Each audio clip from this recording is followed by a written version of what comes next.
In this topic, we're going to be talking about importation related terms. I want to understand that you already know what importation means. Importation basically means buying from one country to another country, shipping from one country to another country. And please also note that everything we'll be teaching here will be on China importation. So what I'm going to teach here is on this particular topic is the related terms that you meet on the way into importation. Whenever you all the terms you need, everything. There's some terms that you meet on your way when you are importing. So you need to be familiar with all these terms to make your importation easy. So this is what I'm going to be teaching on this topic in this topic. And please note that it is not importation from China is not only to Nigeria or to the UK. You can actually ship from China to different countries. You can ship to Canada, you can ship to USA, you can ship to South Africa, you can ship to different parts of the world. As long as you can get a shipping company that's going to ship to those countries. Most sourcing and procurement agents, most of them, they have all the shipping companies. So you can use a procurement agent to, ship to this country if by chance you have a customer in those countries. So everything you're going to meet on your way is going to be here. So stay tuned, guys. The first thing we're going to be talking about is sourcing. Sourcing is searching for products of your choice from China. So in the course of this training, I'll be teaching you how to do this, how to source. But please know that source, because I'm going to be using all these terms and I will not like to be explaining myself in there. So that's why I'm telling you what the whole means first. So sourcing is searching for the product of your choice from China. Now, the next one is MOQ. MOQ means minimum order quantity, and it means it is the lowest quantity number pieces of a product we can purchase from a supplier.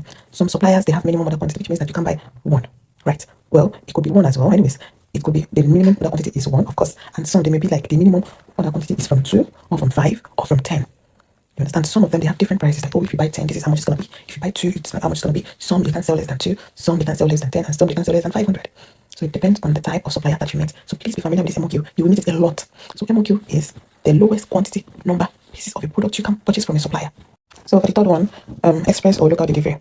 And what it means is when purchasing from a supplier, there is an additional cost for transporting your items from the supplier's warehouse to your shipping company's address or to your procurement, your packer. You know, I recommend using the back. You see it in front. So from your supplier to the packer or from your supplier to the company's address. So this is called the express fee or local delivery fee, and it should be factored into your cost. Now, yuan and RMB. Yuan and RMB is the same thing. It's a currency. So it is the currency of China. The exchange rate fluctuates daily, and please always confirm the rates with your exchanger before making a purchase. So at the time of this course, the rate was the rate is 235. It fluctuates literally. Sometimes it goes up. There was a time it was 235, 255. Now it is 235. So I said 235 and above per yuan. So 1 yuan is 235 naira. So for pounds and the likes, we'll treat that one later. That's special. But you can always know it with naira. I'm very familiar with naira and yuan rates. So now, sourcing and procurement agents. Who is that? A sourcing and procurement agent helps individuals or businesses find, negotiate, and purchase quality products or materials from suppliers at the best rates. They handle supplier selection, quality control, logistics, and cost management to ensure smooth and efficient procurement. This is how many large importers get started. And in fact, some still rely on sourcing and procurement agents. So if you are going to be checking the stores by yourself, but need help with procurement, a procurement agent is who you will go to. I'm going to explain that later. Okay, so I'm going to explain what the last paragraph means. But what a sourcing or procurement agent does is they help you source for the product. For instance, you can say, oh, I want to start selling shoes, maybe men's shoes. They go into the market, they source for you, they source for a good supplier for you, they negotiate. You'd have told them, oh, this is my budget. Or you can say my budget is £1,000 or my budget is £2,000, and they do that. They source for you, they bargain with the supplier, and they come back to you and they tell you everything. So they have their own fee as well. The different procurement agents, they have their percentage. So when you get that to that level, you can go to them. So now there are sometimes that a procurement agent don't need to source for you. You already sourced, right? Then you bring the link on the site I'm going to give you. Of course, you have sourced for yourself. You bring the link, you give the link to the procurement agent. The procurement agent doesn't really do much. Just go and buy for you. Since you've sourced, buy for you. The procurement agent can also liaise with the supplier for a better rate. Then tell you, oh, this is how much it's going to be, and then they buy for you. They buy for you, and then they send to the packer. So packing service. The packer is responsible for inspecting your goods. That is what they do. So for me, I would say that they help you. They save you from buying rubbish. They save you from getting they save you from not getting what you ordered. So when your procurement agent source for you, gets for you, there are sometimes the suppliers are always very, very wicked. They will still send the wrong thing. They will still send incomplete thing. The quality might be good, right? But number one, it will not be complete. Number two, it will not match. You might order for A and they send Z. So they are sometimes, not all of them, sometimes some of them are very unreliable. So please, whichever way you use, either a procurement agent or by yourself, please make sure you use a packing service. I'm going to give you the contact. Please make sure you always use a packing service for whatever you order. So they are going to check everything, then they will consolidate again. They will pack everything. If you buy from different suppliers, they are going to pack everything together so it doesn't get misplaced, because most shipping companies don't pack together. They won't even take your order if it is small containers, small boxes. So packing service is going to pack everything together, check everything. They check everything one by one, and then they pack it together, tell you the rate you pay them, and then they send off to the shipping company for you. Shipping agents and companies. So once your goods are verified, Your shipping company will transport them via air or sea, depending on your request. Depending on the one you want to use, you would have told the shipping company or the agents. Shipping agents are different people. They're the same people, right?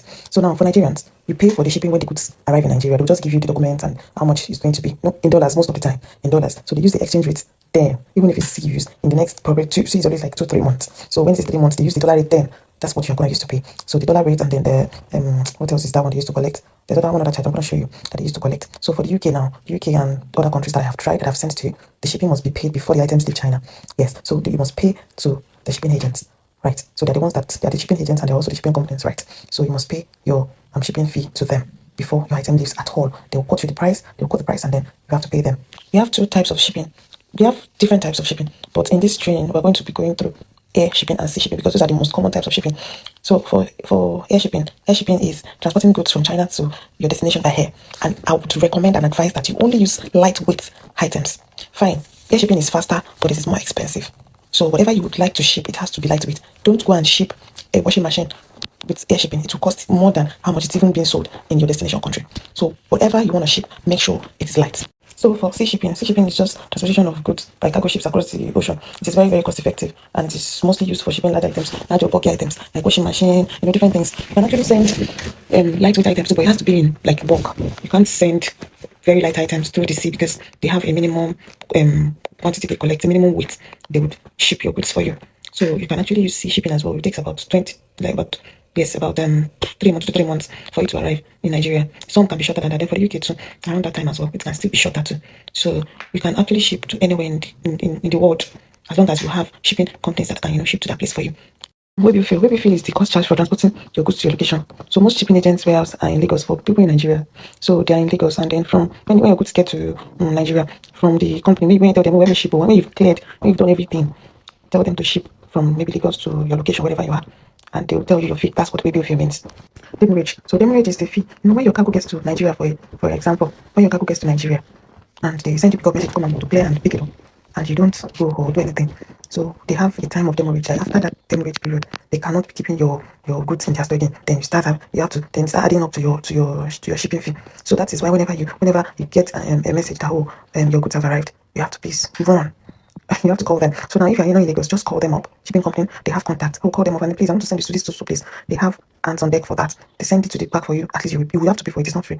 You pay for it. They send it to the back for you, and then for the back to your house. That is for people in Nigeria. For people in the UK, you don't even need all this stress. It is doorstep delivery from China straight away to your place, and in Europe as well. So now the payment method to pay your supplier.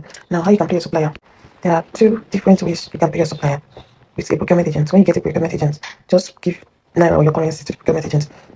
She's going to, help you with the payments. So without agents, you need an RMB exchanger. RMB exchanger are money agents that help you make direct payments to your suppliers.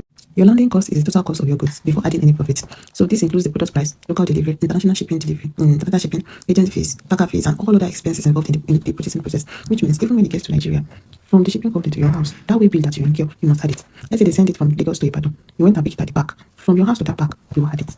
Every penny you spend, you are going to add it to it. So that's how you get your landing cost.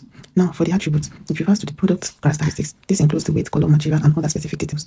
In fact, even the size as well. Recently, you see on Instagram, many of people are saying, "Oh, Temu is doing rubbish. Temu sends rubbish. Temu saying, look at what I ordered. Look at the size." But many of them refuse to check the attributes, especially the size. They will not check the size. They won't try and check if this size is this and that. They will not, and then they buy. When it gets to them, they start complaining. If you know that you can't do all these things, just use a procurement agent, so you don't buy rubbish, and then you keep learning in the rope. Even me, as somebody that has been in importation for a long time,